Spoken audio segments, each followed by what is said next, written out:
Sénégal na ngeen def Dakar na ngeen def mbokk yeeg xarit yi nuyu naa leen na ngeen def nuyoo nekk na lu am solo nekk na noo xamante ni balaa ngaa dajeeg nit ki li ngay gën a def rek mooy jox ko kanam gu lewet un petit sourire ça fait toujours plaisir nga ne ko na nga def nuyoo nekk na loo xamante ni surtout ci biir réew mooy daanaka identité réew ñeneen ñi naan bonjour ñeneen naan bonsoir ñeneen naan asalaamaaleykum pour tout le monde na nga def nekk émission bu bees ngir ñu mën a xam ñan ñooy suñu acteur politique suñu acteur culturel suñu acteurs yi nga xamante ni vraiment ils sont dans les médias les journalistes jaaykatu beñe bi jaaykatu cere bi vraiment ñëpp ñi nga xamante ni vraiment ñu ngi Sénégal dinañ dem seeti leen seen biir kër seen biir liggéeyukaay ngir ñu mën a xam vraiment ñoom nu ñu def aujourd'hui dañoo ñëw nag fi nga xamante ni mooy Sacré-Cœur chez une star une personne vraiment très très très aimée très adorée très mystérieuse aussi mu tudd Aby Ndour Aby Ndour ñu ngi lay nuyu di la jaajëfal bu baax a baax Aby na nga def quelle surprise comment tu vas na nga def ça fait longtemps ba yaa ngi ci jàmm ci loo ne yow nañ seeti tey ci biir na nga def ñu bëgg a xam Aby nu mu def ak Aby fan la jóge ba sañse bii quand même Aby's Garden laa jóge ci liggéey ba boo yéexoon tuuti ma fekk la fa comment tu vas Aby ça va et toi na nga def ça fait longtemps yaa ma defal surprise bu neex maa la defal surprise kontaan naa te da nga am benn wéy bu am solo boo xamante ne wéyoon nga ko muy na nga def na nga def moom la suñu émission bi tudd aha kon su ma la nee na nga def loo may tontu maa ngi fi yaa ngi fi rek et bismillah bismillah Aïcha. alors Aby tey gis naa ni nga def nga sañse nekk sur ton 31 pour aller au travail Oui. mais pourquoi en fait tey ku la gis day foo ne pale nga jóge mais c'est très important parce que ku ne day ñëw Aby's donc il faut ngay def niveau gars yi fay ñëw macha allah level bi yéeg waaw mu ngoog Aïcha Aïcha j'espère que am nañ tuuti temps waxtaan ak yow mais bien je sûr vais te voler un peu de ton temps waaw mais du yàgg trop déedéet du yàgg parce que liggéey quand même dafa am solo de door liggéey dafa am solo coucou na nga def nga tudd kii na Soso yaay Soso mais Soso na nga def mais kay Soso tu as bien grandi ça va tey demoo école ok. ah école laa jógee. dem nga école naka école bi ça s'est bien passé neex na bu baax allez bon courage voilà entrée ndaak mais merci Aby ci loo ne un peu de fraîcheur ndax mais naka tàngaay bi gis nga Dakar nu mu tàngee de non il fait très chaud mais c'est mais ay xewal incroyable. tàngaay bu ànd ak xewal la tàngaayu xewal la toogal merci beaucoup Bismillah. merci ça va maa ngi nii Gëj nañ Aby gisee. maa ngi nii Na mais nga gën nañ def la gisante na nga def la Mu ngoog. xam nga dafa am solo comme ni ma ko waxee à l'entrée koo gis balaa ngeen di jokkoo da nga koy nuyu bu ànd ak kanam bu leer moo tax nag tey ci biir na nga def yow nañ njëkk a seet si Neex na. am naa quasiment 100 questions à te poser damaa mën a laajte da nga kumpa waaw ndax est-ce que am naa sans réponse am nga sa réponse Aca, bismillah. parce que def nga peut-être 100 choses yoo xamante ni macha allah durant ta carrière ma des nag ci Aby's Garden oui pourquoi Aby's Garden Aby's Garden dafa nekk que projet boo xamante ni dafa yàgg depuis 2009 la donc et à l'aide de Dieu avec l'aide de Dieu gars yi sénégalais yi jàpp ci honnêtement bon ma ne nag vraiment comme affaire bi projet la boo xam ne jotoon na am tour Waaw. ma tuddee ko Aby sama tour nekk ci man li ma ci gis dafa bari au-delà de personnes yi ngay employé bëgg naa nga wax ma déjà ñaata personnes ngay employé oui bon on a 62 62 jeunes oui 62 jeunes dont beaucoup d'étudiants ñu nga xam ne ñooy nekk équipe de nuit bi d'accord Oui. alors man for naa ci weewu béy que Aby li ngay utiliser ci produits locaux dafa bari macha allah et on en a besoin pour faire avancer le Sénégal kon sa jus yi ngay exploiter di ko utiliser mu nekk ay produits naturels naka la idée bi jugee ay jus locaux la fii lañ ko defaree ci réew mi lañ ko bayee Waaw. te tey nag damay profiter ci occasion bi comme ça ma goûter loolu un peu On va déguster. les jus de Aby's Garden waaw mais Aby d'habitude ban heure ngay faral di yeewu 5h30 5h30 da ngay julli fajar bien sûr d'accord loolu mënut a ñàkk loolu mënut a ñàkk loolu moom mooy affaire bi gën a am importance nga démarrer journée bi et soo ko démarrer noonu tu te sens tellement bien que tu peux même pas imaginer kon léegi saa yoo jullee kat ngay njëkk ñaanal kan mooy njëkk nekk sa xel damay njëkk a ñaan gudd fan ak wér ñaanal sama ay waajur yàlla bàyyi leen fi ñu yàgg fi lool te ànd ak wér ñaanal sunu way dëddu yi maanaam sama ay maam ñaanal jëkkër Ngoné Mokhtar Kouyaté voilà ñaanal bépp jullit aussi léegi nag yow tu es plutôt café meew je vais servir en même temps oui tu es plutôt café meew moi je fais Kenkeliba. café au lait café au lait oui j'adore café au lait merci alors en attendant on va un peu déguster les jus de Abyss Garden c'est très très important vraiment xam nga ni jus locaux moom santé à la nouvelle émission na nga def. alors kan moo la gën a jege ñëpp. ku nekk déedéet Abi ñëpp mënuñ laa Non, jege non, non, tey ku parce- nekk am nga koo xamante ne mooy sa séddoo du tee nag di nga bëgg ñëpp mais kan mooy sa séddoo kan mooy koo xamante ne boo njëkkee am bànneex moom ngay xalaat boo amee naqar moom ngay xalaat Ibou. ah d'accord pourquoi Ibou bon parce que Ibou moo gën a tuuti ci kër gi. mais Ibou mooy gère.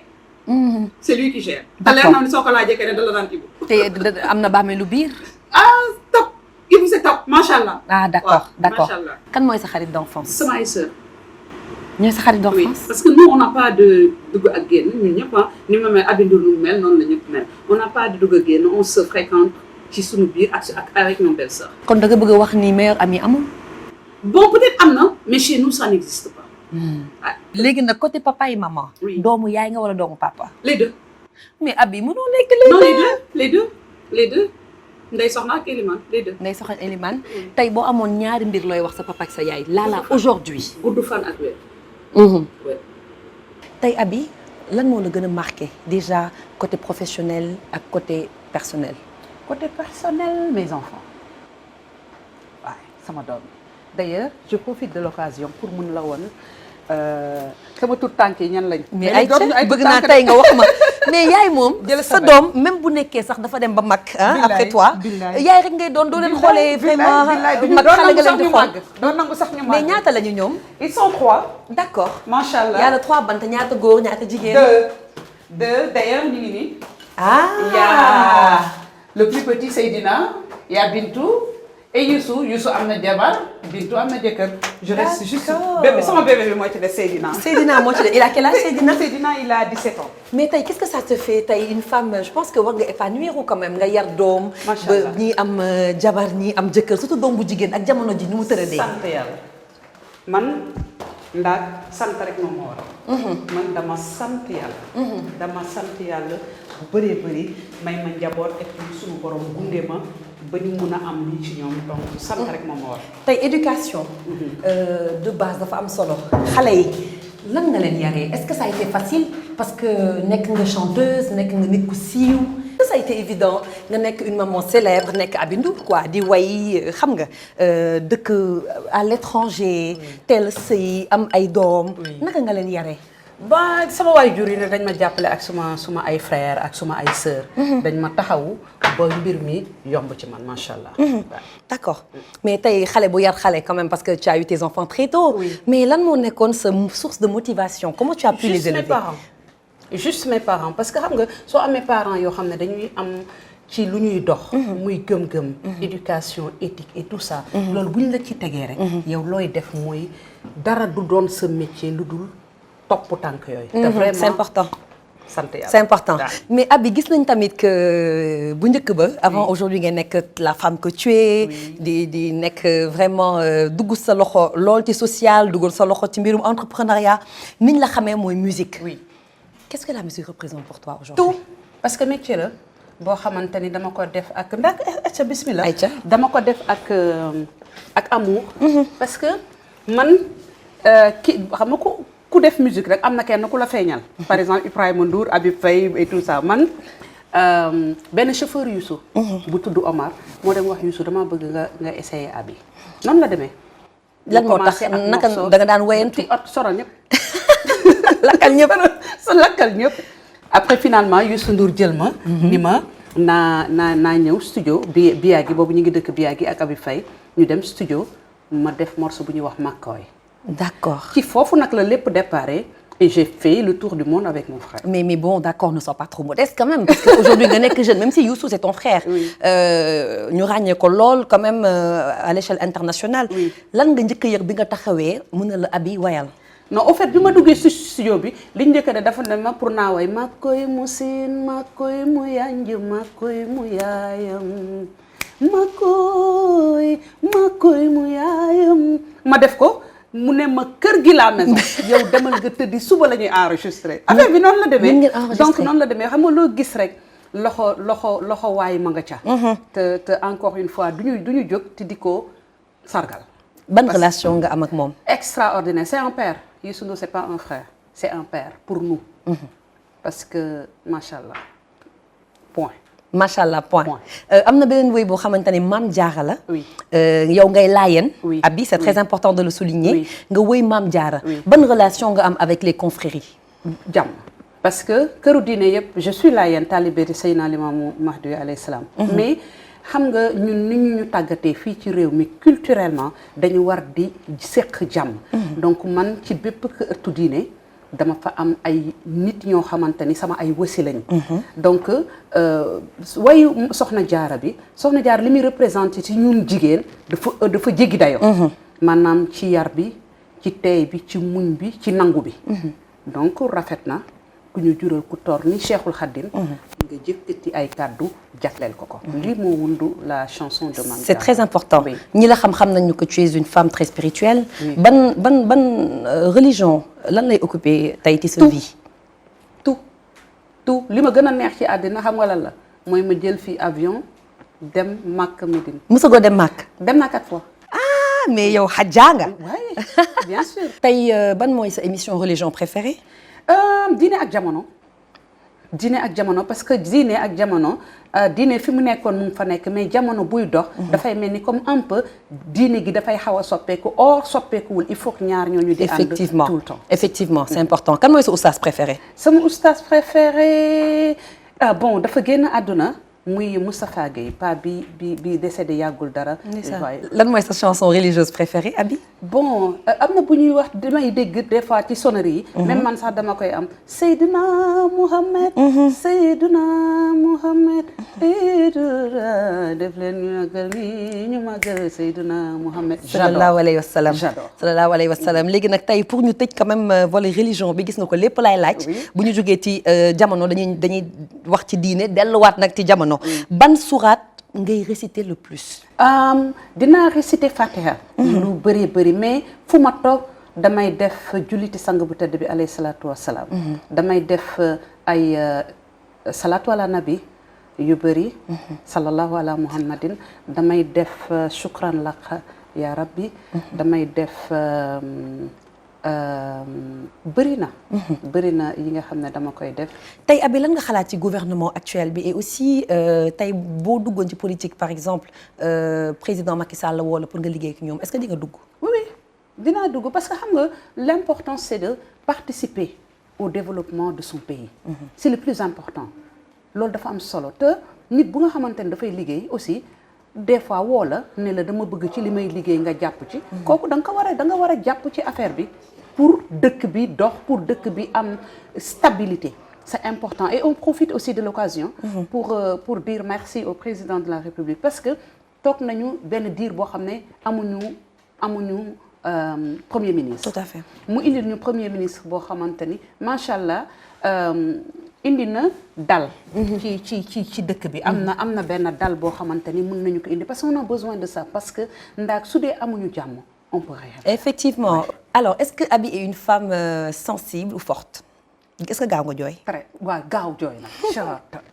boo jooyee léegi ma jooy de. lu lay mën a jooyloo d'habitude. lu ñàkk fay film. film rek ma jooy. sa yaram day gaaw a daw wallaay. voilà léegi ban situation moo la gën a touché pour mën la jooyloo.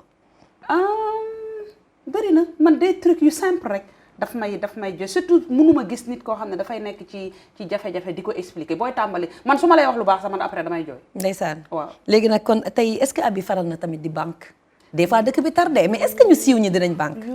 des fois xoolal da ngay solu ba jëkk taal sa oto ñëw taxaw gars yi ñëw romb kenn mu dis la soxlaam nga ubbi sa sac yow yoroo 10 000. c'est ça la vie. et puis loolu mooy charme àdduna. y a des hauts y a des bas tey nga yor suba doo yor. yàlla moo ko tëkkee noonu. mais est-ce que tey par exemple ñu des ci côté star yi xam nga star yi des fois dañ leen di fi ñu leen teg dafay sori. est-ce que mës nga faqastalu wala nga dund benn situation bu embarrassante ci mbedd. mais bien sûr tout le temps da nga koy am mais après da ngay gérer rek. comme lan. da ngay gérer rek mës nga daanu ci public. non pas daanu musuma daanu mais non musuma daanu. faqastalu je fais très waaw faqastalu moom du ñàkk. ci biir nit ñi je fais très attention parce que xam nga damaa diplomate. est-ce que yow tu es plutôt ñu lay mbalag wala ngay mbalagaate. les deux. ah les deux man damay lay mbalag de ba nga dugg boîte vocale. gaaw nga mer. ah waaw ñu mën a gàtt fii. damay ñiy tooñ ñoo gën a gaaw a mer. boo commencé bëgg ma kii ba ma foog ne da may dépassé. da nga gaaw gis sa bopp. mu ngoog. da nga gaaw gis sa bopp. waaw nga xam nga des fois nature doomu aadama moo mel noonu dafa am foo xamante ne foo daf fay commencer mais dafa am foo xam ne tam daf fay yem il faut pas dépasser les bornes quoi. est-ce que mën nañ ne Aby dafa soof. dama soof je sais pas lan mooy soof. comme li ñuy wax jigéen bu bëri caractère en général. xam nga personnalité la parce que réew mi ñu nekk. waaw donc boo doonee jigéen te xam nga yaa ma gën a xam li fi xew il faut nga am benn ligne de conduite boo xam ne ngay teg pour gars yi ne stop. est-ce que di nga lépp. waa ak sama doom yi des fois yu ñàkk xorom mais mënuma quoi mais nag loo wax lu tuuti mën naa ko ree 10 ans. ko lay léebal yow Aby. Seydina ak la petite Soso la star. est-ce que tey supporté nga nit di la mere. non je supporte pas mais su fekkente ne dama la def dara. mais su fekkee defuma la dara après si sa humeur bopp nga mer bon. mbaadu da ngay. non fas sa kanam tourné. bàyyi ko ak coow li. Yeah. est-ce que mës nañ la mere bu la touché daal. je me rappelle pas. est-ce parce que au fait man dama gaaw a fàtte loo ma daan nar a def na dama la koy wax léegi nii après ci seconde bi man fàtte naa ko manqué leneen. est-ce que mës nga bëgg nit bëgg boo xamante ni vraiment c'est l'amour véritable. c'est-à-dire non. waaw ah oui mi ngi fi ba tey. ba tey yaa ngi koy dund. kon da ngay dund love. ah bu muy jigéen di nit normal daal ak yow. ban plat nga gën a mën togg. yëpp. lépp Aby. dinaa def émission spéciale togg ah. amul benn problème loo fi wax ne leer de ma mooñal la cere. ah bon ara wala caakri ara wala fondé ah oui. lan mooy sa plat préféré. j'adore tout lenn rek laa bëggul soupe domoda. domada. lu tax bëggoo domada. parce que yàlla farine bi ciy nekk boobu moom mu may énervé. la farine là bu ñuy def ci biir non j'aime pas. lan mooy sa couleur préférée. blanc. pourquoi le blanc. je suis talibé Layène. c'est la pureté. c'est la paix. intérieur. intérieur blanc je suis blanc comme. neige amul tuuti tache noire. du ñàkk. parce que doomu aadama lañ. tey lan mooy sa routine beauté Aby. bon j'adore su ma yeewoo j'ai plus de 1000 parfums. ouh mais duma la ko mos a woon parce que bon après mooy loolu. mais il faut me montrer. kay ma la benn affaire après xam nga lan ñooy am problème c'est-à-dire yow yaay am problème. parce que léegi nañ dem nga ubbil ma. nañ dem benn poids léegi wan ma benn parfum bu la neex. j'ai plus de 1000 parfums yoo xamante ni je suis comme ça. dama def de telle sorte que dama mel ni comme ko am boutique ci suma. ah bon voilà. léegi ban mooy sa parfum préféré floral. en temps yi nag dama am benn bu ma jël mooy. client mooy. client temps yi waaw. dama lay jël quoi. non j'adore xam nga des fois quand il fait un peu chaud du yenn parfum yi nga mën a jël léegi bu seddaay ñëwee je préfère les parfums les oud ak yooyu su ma demee màkk loolu lay jënd. tu es plutôt coiffure boucle d'oreille accessoire ban accessoire moo la gën a neex. man or laa bëgg te li ma gën a neex ci accessoire mooy bague boucle ak bracelet. yaa bëgg lu baax Aby nee na or laa bëgg. ah ku ko bañ. moom laa bëgg. effectivement ouais. Tu es plutôt basket wala mule wala escarpin. Basket. Pourquoi? J'adore parce que c'est relax c'est voilà dafa gaaw comme li may def dafa kii man mënuma dox ndànk. donc tu es smart waaw damay gaawantu parce que bon xam nga Amérique nit ñi duñ dox ndànk vite fait nga dem teg li ngay teg ñëwaat toog. donc mais voilà. Comment une femme aussi smart que toi a une routine beauté parce que quand même yaa ngi sañse on voit que ta tête est vraiment top. En parlant de la tête ban mooy sa coiffure préférée létt wala perruque. petite tête. J'adore et mais nag li ma gën a neex ci jigéen mooy jigéen bu lettu mais dama ragal lett. da ngay teg ay perruque rek. lan mooy sa routine beauté qu'est-ce que tu fais pour être aussi top tous les jours Aby. bon toppatoo sama bopp tuxuma naanuma voilà. defoo bii defoo bee.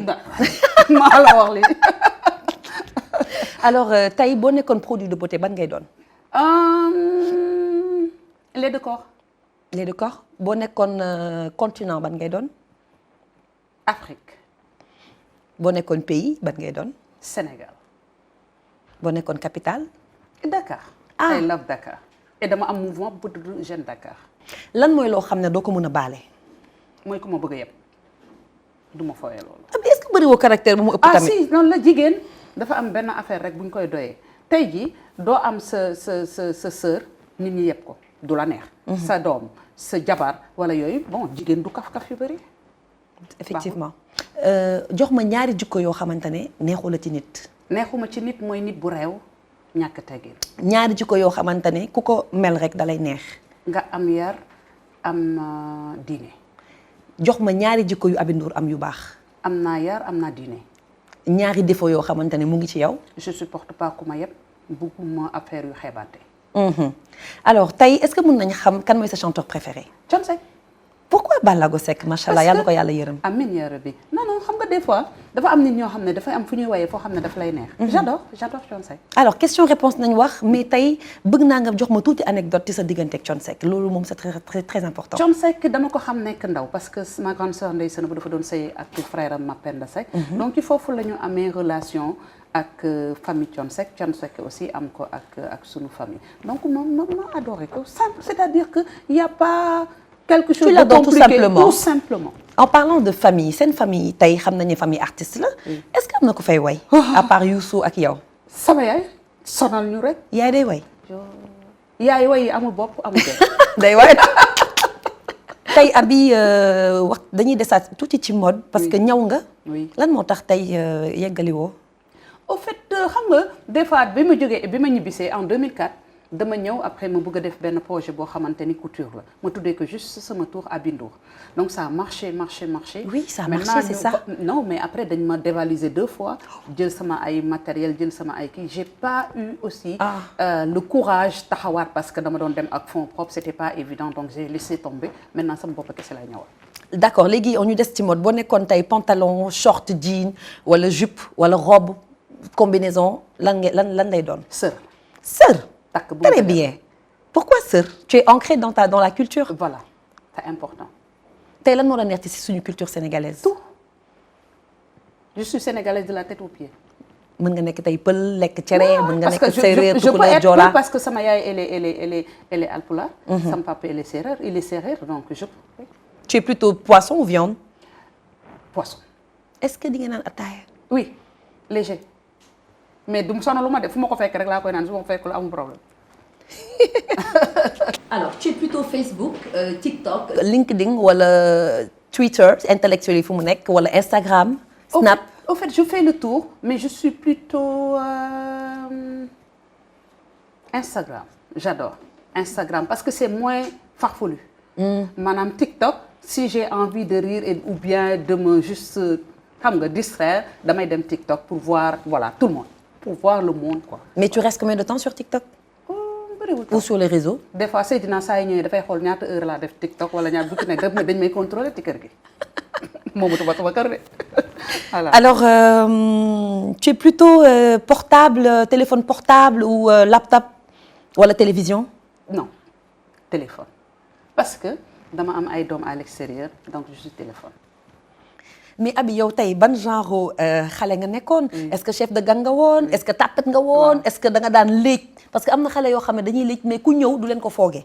au fait man ci digg bi laa nekkoon c'est-à-dire que dooma kalaame sama yaay dooma kalaame sama pap mais je me rappelle bi ma nekkee xale école Soumbédioune di nekk juste à côté de village artisanal dafa am benn xale boo xamante ne maag moom ñoo bokkoon classe mu ngi tudd Ndeye Koura Jula kooku du ma ko fàtte parce que ma traumatisé je sais pas su fekkente ne dina seetaan lii ma xam ne que man dama koo soxla te il faut que lu mu doon def ma koy def fu mu ne nii voilà donc à chaque fois suñu duggee dafay jël sama goûter day jël sama mburu ak sama xaalis damay dugg rek mu ne ma ini ma joxe mais moom buuba la ragal ban ñetti âge ngeen amoon. bon j'avais peut-être 10-12 ans mais moom buuba la ragal man léegi après bi ma mandee affaire bi amul problème bala muy laajte jox naa ko léegi bu ñuy sonné récréation maa ngi classe buuba mu ne ma lan la ma ne ko jël na sama ndékki buuba ñëw ne ko moom tam jox ma léegi man je fais tout ba nga xam ne bala ñuy sonné waat pour duggaat classe jeexal naa ndékki bi donc il faut que Ndeye Koura ji la bu dee mu ngi seetaan affaire bi vraiment j'aimerais bien la voir. ndeysaan Ndeye Koura alors Ndeye Koura mën na la contacter voilà Ndeye Koura ci biir na nga def mën nga jéem a contacter Aby c'est très important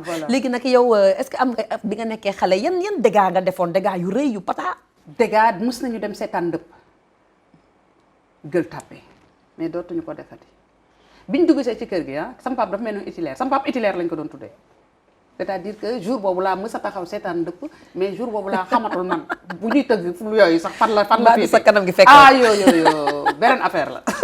alors en parlant d'école toujours ban classe nga bàyyi jàng. mbaa defoo classe def naa 2 ans. classe géwél. yàlla def naa 2 ans d'université. fii Dakar. oui. jeex na. oui 2 ans kese. waaw. oui ba louche na de. mais ndax danga mën a da nga ñëw sama kër dama déedéet dama la tutoyer non Aby sax bu ma napp dama lay tutoyer yow xaaral rek Aby bu ma napp xaaral dama lay tutoyer parce que yow li nga fiy wax nii yëpp damaa bëgg am seede. suñu yaay laay woo regardez je vais l'appeler espérant qu'elle va décrocher.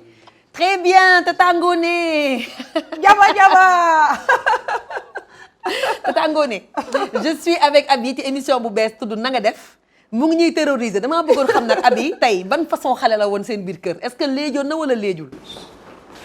non Abi en fait xale bu sage la woon bi ñu nekkee xale quoi bon man daf ma taxoon parce que dañ daan ànd lu bari donc di ñaani déwénal.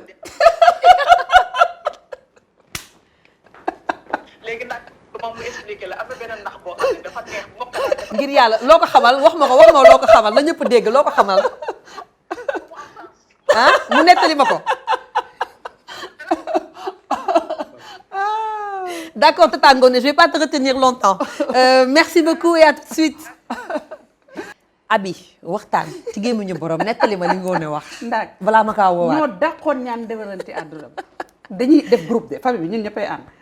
Ngoné mooy jiite affaire bi mujj bi nag dañoo dem HLM jël ñaan déwénal ba pare Ngoné moo yor xaalis bi léegi ñu war a dugg ci rapide bi naka la ñuy dugg ci rapide bi rek rapide bi def benn départ secousse waaw ñëpp daanu léegi xaalis bi ba wadd ñu dugg bër départ yàqu ngeen. apprenti bi muy laaj paas eh Ngoné làmb gisul dara Ngoné jooy rek ñu jooy te ñun xoolal bu Ngoné ji jooy ñun xamuñu li muy jooy de mais dañ ciy toog Ngoné xam nga nu ma daan def buñ jógee woon école day ñëw ba ci jàkkaarloo sama yaay mu ne ma Abi dañoo réer commencé di jooy bu jooyee rek dafa daan paniqué. dañu réer wuy sama ndey fii da nga foog ne fii ci ñun la mais ñun France lañ nekk buy jooy rek ma jooy xoolal ñu dem jàkkaarloo sama yaay mu ne ma yaay France ak yaay fii dañu niroo kii du suñu yaay di kii yaay France la. kon dana doon dofloo c'est-à-dire Ngoné daf ma torturé. kon est-ce que mën naa ne moo la gën a lakkal seen famille. waaw bon suñu kër xam nga suñu kër dañu neex ki gën a lakkale suñu kër Boubacar Ndour la bu dimanche jotee bu Boubacar jàkkaarloo ak Ndeye Sénégal. il est dans toutes les sauces Bouba. di wax waxi politique c'est-à-dire que nit ñi dañuy raam kooku moo gën a comique suñu kër voilà. kon ban est-ce que mën nañu wax que c'est le comédien de la famille Ndour. oui je pense. léegi dans la vie de tous les jours tu es plutôt film théâtre wala lan moo la gën a neex wala comédie. comédie oui. kan mooy sa comédien préféré. Sanex. j'adore Sanex. lan ban réplique am est-ce que am nga benn réplique am bu la Sanex intéressé. c'est-à-dire que askanu lawbe c'est terrible Sanex il est terrible Sanex c'est-à-dire talent la talent Sanex talent la. mais café bi xëy neex na de Abi. neex na de. xamatuma dara ci question yi may posé. mais c'est la petite Soso. Soso la star. Thank you bébé. Merci. Merci Abi. Bon écoutez je vais tout prendre. Oui. Tu veux du sucre voilà. Oui c'est non c'est je le bois sans Comme sucre. ça, ok, voilà cool. kon kan mooy sa référence maanaam côté international quoi koo xamante ni muy Sénégal di feneen ku lay inspiré une personne ku lay inspiré parce que léegi émission bi jeex. Au fait j'adore deux dames. C'est pas des Sénégalaises. J'adore Oprah parce que dafa am fenn foo xam ne dafa jóge. J'adore le style de Michelle Obama. Comment il a géré son mari durant des années et continuer de percer ci yeneen côté yi ça c'est important parce qu'on a besoin des dames comme ça au Sénégal femmes yoo xam ne dañuy ñëw taxaw incarner les valeurs. C'est très important parce que boo seetloo Amérique bu njëkk mosuñu woon xalaat nekk dina am black président. Donc yàlla dogal mu nekk loolu elle a su gérer son mari durant 2 mandats ba tey jii moom mi ngi nekk au top donc on a besoin des dames comme ça. Et bon ñàkkuñu ko on a ça au Sénégal mais dafa des ñu jox leen maanaam gëdd fésal leen. Voilà. À part man kan mooy sa présentateur ou présentatrice préférée. waaw léegi ci góor ñi wala jigéen ñi kan moo la mooy wax nga Oprah wax nga Obama est-ce que Sénégal am nga fi référence tey. ci côté télé. côté fépp. man Youssou Ndour mooy suñu lépp Youssou Ndour mooy suñu. mot de la fin Abi. on adore Youssou Ndour na nga def. Abi yaa sus. Abi sa mot de la fin lii la. Ouais, on adore Youssou Ndour. Voilà alors du coup c'était Abi Ndour elle est smart hein xam naa en image vous allez voir dinañ wàccaat mu bunge ma vraiment comme.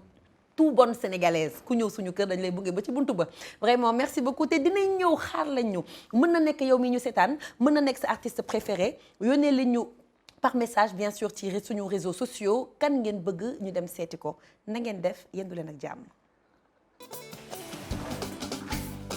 fu ñuy taxaw. neexoon na en tout cas merci. tout le plaisir est on va se faire une petite photo peut-être. Ok. On se fait une photo.